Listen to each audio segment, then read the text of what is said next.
Everybody, मैं हूं वर्षा। स्वागत है आपका निवेशोलॉजी में। आज हम कुछ ऐसे मोड्स की बात करेंगे, कुछ कॉम्पिटिटिव एडवांटेज की बात करेंगे, प्लस वो मोड्स, वो कॉम्पिटिटिव एडवांटेज, वो यूनिक चीज़ मुझे किन स्टॉक्स में दिखती है, हम उसकी भी बात करेंगे। प्लस हम एशियन पेंट्स की बात करेंगे। जैसे ग्रासिम ने काफ़ी ह्यूज केपेक्स अनाउंस किया है। सो बहुत लोग ये कह रहे हैं कि जो एशियन पेंट्स का मोट रहता था, जो मोट होता था, यूनिक चीज़ होती थी, अब वो यूनिक चीज़ नहीं रहेगी, वो मोट चला जाएगा। तो क्या ये सच में होगा, हम उसकी बात करेंगे विथ स्पेसिफिक रीजंस। तो चलिए शुरू करते हैं। इसके पहले यहाँ पर मैं बहुत सारी कंपनीज़ के नाम लूँगी, तो ये कोई बाय एंड सेल रिकमेंडेशन नहीं होगी, सबसे पहली चीज़। सेकेंड चीज़, यहाँ पर हम वैल्यूएशन की बात नहीं करेंगे, हम यहाँ पर सिर्फ मोड्स की बात करेंगे, कॉम्पिटिटिव एडवांटेज की बात करेंगे। कुछ कंपनियाँ सस्ते में होंगी, कुछ कंपनियाँ फेयर वैल्यूएशन पे होंगी, कुछ कंपनियां महंगे वैल्यूएशन पे होंगी। तो यहाँ पर वैल्यूएशन वाइज हम कोई स्टॉक की बात नहीं कर रहे हैं, हम मोड के हिसाब से कौन से स्टॉक्स में कौन सा मोड मुझे नज़र आता है, कॉम्पिटिटिव एडवांटेज, वो यूनिक चीज़ कौन सी नज़र आती है, हम सिर्फ उसी की बात करेंगे। सबसे पहला स्टॉक है कैम्स। अब आप यहाँ देख रहे हो कि रिटेल पार्टिसिपेशन म्यूचुअल फंड्स में काफ़ी बढ़िया है। सो यहाँ पर क्या होता है कि जो फंड हाउस होते हैं, जैसे HDFC म्यूचुअल फंड हो गया, या पराग पारिक म्यूचुअल फंड हो गया, या बहुत सारे जो अलग अलग म्यूचुअल फंड्स होते हैं, उनके लिए बहुत ही ये डिफ़िकल्ट टास्क हो जाता है कि सारे इन्वेस्टर ट्रांजैक्शंस का ट्रैक रखें। सो जैसे बाइंग यूनिट्स हो गया, रिडीमिंग यूनिट्स, या स्विचिंग बिटवीन स्कीम्स हो गया, या अपडेटिंग पर्सनल इन्फॉर्मेशन हो गया। सो यहाँ पर rather than getting involve in this headache, बहुत सारे फंड हाउसेस क्या करते हैं, ये सारा काम आउटसोर्स करते हैं RTAs को, that is registrar and transfer agents. So CAMS जो है, computer age management services limited, this is again an RTA। अब यहाँ पे मोड क्या है, अब इनका काम बहुत क्रिटिकल होता है। सो म्यूचुअल फंड कंपनीज ये काम अपने हाथ में नहीं लेना चाहते। इंस्टेड ये लोग रिसर्च में या मार्केटिंग, अपने म्यूचुअल फंड्स की मार्केटिंग करने में ज़्यादा फोकस करना चाहते हैं। सो ये काफ़ी प्रिटी स्टिकी बिजनेस मॉडल है, और यहाँ पर नया प्लेयर आना बहुत डिफ़िकल्ट है। So CAMS has the largest market share, उसके बाद कारवी आता है। एंड ये लोग पेपर वर्क में इतना इन्वॉल्व रहते हैं कि no company would switch to it, as CAMS के पास भी खुद का डिस्ट्रीब्यूशन चैनल है, जहाँ से कस्टमर्स डायरेक्टली इन्वेस्ट कर सकते हैं म्यूचुअल फंड में। एंड यहाँ पर अगर स्विचिंग आ जाता है, मतलब अगर म्यूचुअल फंड्स कैम्स को छोड़ के कहीं और जाते हैं, so this can affect the business of this mutual funds. So यहाँ पे कैम्स ऑलरेडी इतना सब पेपर वर्क में इन्वॉल्व है, सब कुछ कर रहा है। यहाँ पर जब तक कैम्स काम अच्छा कर रहा है, mutual fund company do not want to switch to other company, बहुत झंझट वाला काम लगता है। तो यहाँ पे स्विचिंग कॉस्ट जो है म्यूचुअल फंड कंपनीज के लिए, वो ज़्यादा है। तो यहाँ पर कैम्स के पास एक स्विचिंग कॉस्ट वाला मोट है। नेक्स्ट बिजनेस जहाँ मुझे लगता है काफ़ी अच्छा मोट है, दैट इज़ डिक्सन टेक्नोलॉजीज़। अब ये टेक्निकली डिक्सन क्या काम करती है? डिक्सन एक कॉन्ट्रैक्ट मैन्युफैक्चरर है। इनफैक्ट ये बिगेस्ट मैन्युफैक्चरर है जब LED TVs इन इंडिया की बात आती है, और ये सैमसंग, पैनासोनिक, TCL, OnePlus और इन सब के लिए भी बहुत सारे स्टफ बनाती है। प्लस ये लोग लाइटिंग प्रोडक्ट्स में भी है, तो फिलिप्स हो गया, हैवेल्स हो गया, सिस्का, बजाज, विप्रो, ओरिएंट, इन सब के जो भी आप लाइटिंग्स देखते हो, एवरीथिंग ये डिक्सन ही बनाती है। सिर्फ ब्रांड इन कंपनीज का होता है। सो ये बेसिकली लीडिंग कॉन्ट्रैक्ट मैन्युफैक्चरर है। सेमी ऑटोमेटिक वॉशिंग मशीन्स भी, तो आपके गोदरेज हो गया, सैमसंग हो गया, पैनासोनिक हो गया। अब यहाँ पर दो मोड्स हैं, एक तो स्केल का, दूसरा है लो मार्जिन। अब आप बोलोगे लो मार्जिन मोड कैसे हो सकता है, इसको समझते हैं। सो यहाँ पे the quantity at which they are producing, उसको सेटअप करने में ही 4-5 साल लग जाते हैं। सो डिक्सन जिस क्वांटिटी में सारे इलेक्ट्रॉनिक्स और बाकी सारी कंपनीज के लिए जो भी इलेक्ट्रॉनिक्स है सब मैन्युफैक्चर करता है, जिस स्केल पे मैन्युफैक्चर करता है, वो स्केल को कोई नई कंपनी जब आएगी, उस स्केल पे आने के लिए ही उसको 4-5 साल लग जाएंगे।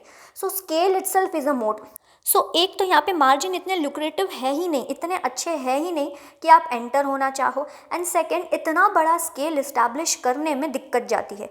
डिक्सन आज जिस स्केल पे काम करता है, वो स्केल पे कोई और एंट्री लेना पॉसिबल ही नहीं है। फिर यहाँ आपको ऑपरेशनल एफिशिएंसी चाहिए, जो अगेन आपको स्केल से आएगी, और यहाँ मार्जिन्स इतने टाइट हैं कि इतना डिफ़िकल्ट हो जाता है। जैसे फॉर एग्जांपल आपको पता है एक्स प्रोडक्ट में, एक्स बिजनेस में 40% मार्जिन है, तो आप उसमें एंटर करके 19-20 मार्जिन इधर उधर करके ऑपरेशनल एफिशिएंसीज में थोड़ी दिक्कत आ भी जाती है, आपके मार्जिन थोड़े इधर उधर हो जाएंगे, दैट इज़ फाइन, और आप कैपेसिटी लगा दोगे। लेकिन जहाँ ऑपरेशनल लेवल पे ही मार्जिन 2-3% है, वहाँ क्या रिस्क लोगे? So that is the mode कि 2-3% इतने कम मार्जिन पे कोई देखेगा तो क्या बोलेगा, भाई ये इतने 2-3% पे कौन धंधा करेगा, इससे अच्छा इस धंधे से दूर ही रहते हैं। So technically low margin and scale is mode. अब अगर आप एग्जाम्पल ले लो वॉलमार्ट इतना सस्ता बेचता है कि आप उससे सस्ता बेच ही नहीं सकते। तो ये जो लो मार्जिन है ये भी एक बहुत बड़ा मोट है डिक्सन के लिए कि कोई एंटर ही नहीं करेगा इस बिज़नेस में। नेक्स्ट कंपनी जहाँ मुझे लगता है कि काफ़ी अच्छा मोट है आईपी राइट्स का, दैट इज़ सारेगामा। अब यहाँ पे सारेगामा के पास ह्यूज आईपी राइट्स है। तो आप किशोर दा के सॉन्ग्स, लता मंगेशकर के सॉन्ग्स, जो भी पुराने सॉन्ग्स आप उठा लो, सारे ऑलमोस्ट सबकी राइट्स सारेगामा के पास है। मतलब क्या, आप स्पॉटिफाई पे चले जाओ, आप विंक पे चले जाओ, आप जितने भी यहाँ पर जो स्ट्रीमिंग ऐप्स है, अमेजॉन म्यूज़िक हो गया, आप वहाँ पे चले जाओ, जहाँ जहाँ वो गाने बजेंगे जिनके राइट्स सारेगामा के पास है, सारेगामा को पैसा मिलेगा। सो यहाँ पे दो तरीके से सारेगामा पैसा कमाती है। एक तो जब स्ट्रीमिंग ऐप्स कुछ सब्सक्रिप्शन मॉडल बेचते हैं तो सब्सक्रिप्शन में से सारेगामा को भी पैसा मिलता है, प्लस जो फ्री ऐप्स होते हैं वहाँ से भी सारेगामा को पैसा मिलता है। सो मोटा मोटी जब भी जो भी गाना किसी भी स्ट्रीमिंग ऐप पे बजेगा, सारेगामा को उसका पैसा मिलेगा। क्यों? क्योंकि सारेगामा के पास उसके राइट्स हैं। सो अब जैसे कि सारेगामा खूब कैपेक्स कर रही है नए राइट्स एक्वायर करने के लिए। अब यहाँ पर और एक चीज़ क्या हो रही है ना, आपके पास आईपी, मान लो एक बहुत ही पुराना सॉन्ग है, ठीक है, उसका आईपी आपके पास है। अब आप रेट्रोज देख रहे हो कि रिमिक्स आ रहा है और जो पुराने गाने हैं उसको अगेन नई तरीके से फिर से गाया जा रहा है। तो ऐसे केस में क्या हो रहा है ना कि आपकी एक्स्ट्रा कुछ खर्चा एज सच उस राइट को लेने का है ही नहीं। वो रेट्रो सॉन्ग का, वो पुराने सॉन्ग के राइट्स ऑलरेडी आपके पास है, सिर्फ आप उसको थोड़ा इधर उधर बदल कर रहे हो एंड दैट्स इट, आप उस पर भी पैसा कमा रहे हो। So again this is very good thing, ये बहुत अच्छा मोड हो गया।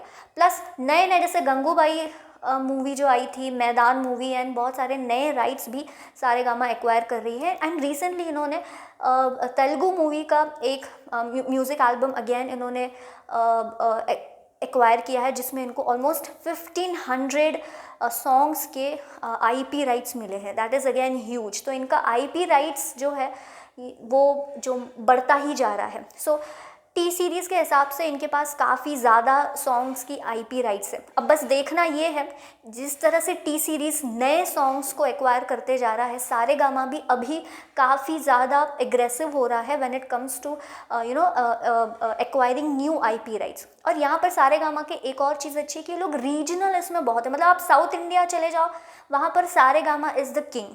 तो रीजनल इसमें सारेगामा काफ़ी फोकस कर रहा है, which is again very good. Next mode is, अब पहले हम मोड की बात करेंगे फिर हम कंपनी की बात करेंगे। That is government regulation mode. मतलब उस प्रोडक्ट पे, जो भी प्रोडक्ट आप बेच रहे हो, उस प्रोडक्ट पे ही गवर्नमेंट का रेगुलेशन है। मतलब अगेन ये हाई बैरियर टू एंट्री वाला हो गया कि कोई और कंपनी यहाँ पे एंटर हो ही नहीं सकती, क्योंकि यहाँ पर गवर्नमेंट लाइसेंस जल्दी नहीं देती। अब ये जो कंपनी है जिसकी मैं बात कर रही हूँ, दैट इज़ पोशाक लिमिटेड। यहाँ पर गवर्नमेंट रेगुलेशन का मोड है। अब यहाँ पर बेसिकली क्या है कि पोशाक क्या करती है, पोशाक फॉस्जीन बेस्ड डेरिवेटिव्स बनाती है। सो पोशाक ऐसे प्रोडक्ट्स बनाती है जो फॉस्जीन गैस के थ्रू बनते हैं। पोशाक पहले फॉस्जीन गैस बनाती है, उसके बाद उस गैस से वो फॉस्जीन डेरिवेटिव्स बनाती है। सिंपल सी बात। अब पोशाक के ऊपर मैंने एक डिटेल वीडियो बनाया है, तो आप वो वीडियो ज़रूर देखिएगा, आपको बहुत अच्छे से बिजनेस मॉडल समझ जाएगा। अब यहाँ पर बेसिकली गवर्नमेंट रेगुलेशन मोड इसलिए है क्योंकि गवर्नमेंट सबको ये फॉस्जीन बेस्ड डेरिवेटिव्स या फॉस्जीन गैस बनाने का लाइसेंस नहीं देती, क्योंकि ये जो फॉस्जीन गैस है बहुत डेंजरस गैस है। अगर ये हवा में आ गई तो ह्यूमन लाइफ्स को और एनवायरनमेंट को बहुत हार्मफुल है। सो ये जो फॉस्जीन डेरिवेटिव्स बनाना या फॉस्जीन गैस को मैन्युफैक्चर करना, ये लाइसेंस सबको गवर्नमेंट नहीं देती। प्लस आपको अगर मान लो लाइसेंस मिल भी गया, उसके बाद जब आपको इसको कैपेसिटी को एक्सपैंड करना है, उसमें भी काफ़ी वक्त लग जाता है परमिशन लेने में। सो पोशाक इंडिया में इज़ नंबर 1 एंड नंबर 2 पे अतुल आती है। एंड ग्लोबली भी अगर आप देखोगे बहुत सारी कंपनीज फॉस्जीन बेस्ड डेरिवेटिव्स में नहीं है, क्योंकि यहाँ पर गवर्नमेंट के थ्रू गवर्नमेंट से परमिशन इतनी जल्दी मिलती ही नहीं है कि कोई नया प्लेयर फटाक से आ जाए और फॉस्जीन बेस्ड प्रोडक्ट्स बनाए। तो यहाँ पर गवर्नमेंट रेगुलेशन का मोड है जो पोशाक एंजॉय करती है। अब यहाँ पर पोशाक अगेन कस्टम सिंथेसिस में भी है। सो यहाँ पे क्या हो जाता है ना कि अगेन यहाँ पर आपका एक एक्सपर्टीज़ मोड भी हो जाता है, जो हम आगे देखेंगे। बट यहाँ पर क्या है कि क्योंकि पोशाक के पास वो एक्सपर्टीज़ है कि वो फॉस्जीन बेस्ड प्रोडक्ट्स बनाए, वो फॉस्जीन गैस को हैंडल करे, तो जब CSM कस्टम सिंथेसिस की बात आती है तो जो बड़े बड़े फार्मा कंपनी हो गए, क्योंकि ये जो फॉस्जीन बेस्ड डेरिवेटिव्स हैं they are used in pharma, आपका एग्रो हो गया, डाइज एंड पिगमेंट्स हो गया। तो ये जो बड़े बड़े प्लेयर्स हो गए, जैसे फार्मा हो गया, फार्मा प्लेयर्स हो गए, एग्रो प्लेयर्स हो गए, तो जब कस्टम सिंथेसिस की बात आती है तो ये कॉन्ट्रैक्ट किसको देंगे? कॉन्ट्रैक्ट ये पोशाक को ही देंगे, क्योंकि पोशाक के पास वो एक्सपीरियंस है, वो एक्सपर्टीज़ है उस प्रोडक्ट को हैंडल करने की। अब नेक्स्ट मोड जो बेस्ड है that is expertise based mode. अब ऐसा कोई मोड का नाम नहीं है, लेकिन द थिंग इज़ कि जैसे हर एक कंपनी में अलग अलग मोड्स होते हैं, अलग अलग तरह के मोड्स होते हैं। सो अब जैसे कि फॉर एग्जांपल मैं आपसे कह रही थी कि एक्सपर्टीज़ बेस्ड मोड, अब यहाँ पर क्या है, अब यहाँ पे जो कंपनीज़ हैं, नवीन फ्लोरिन आपका हो गया, आपका नियोजन केमिकल्स हो गया। अब क्यों? अब यहाँ पर ये ऐसी कंपनीज़ हैं, इनके पास ऐसे प्रोडक्ट्स हैं जो उन प्रोडक्ट्स को हैंडल करना बहुत डिफ़िकल्ट है। जैसे अगर मैं नियोजन केमिकल्स की बात करूं तो वो ब्रोमीन रिलेटेड प्रोडक्ट्स बनाते हैं। सो यहाँ पर जो ब्रोमीन है उसको प्रोक्योर करना, उसको हैंडल करना, उसके लिए एक्सपर्टीज़ चाहिए जो नियोजन केमिकल्स के पास है।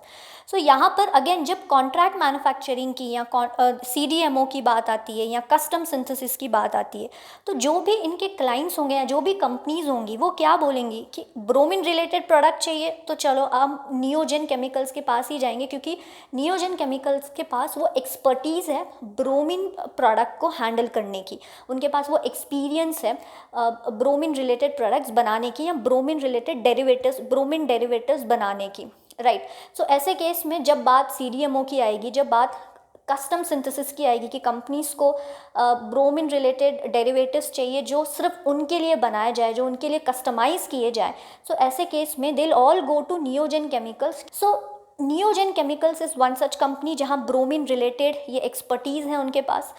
नवीन fluorine is one such company जहाँ पे फ्लोरिनेशन में, फ्लोरिन में उनके पास काफ़ी एक्सपर्टीज़ है।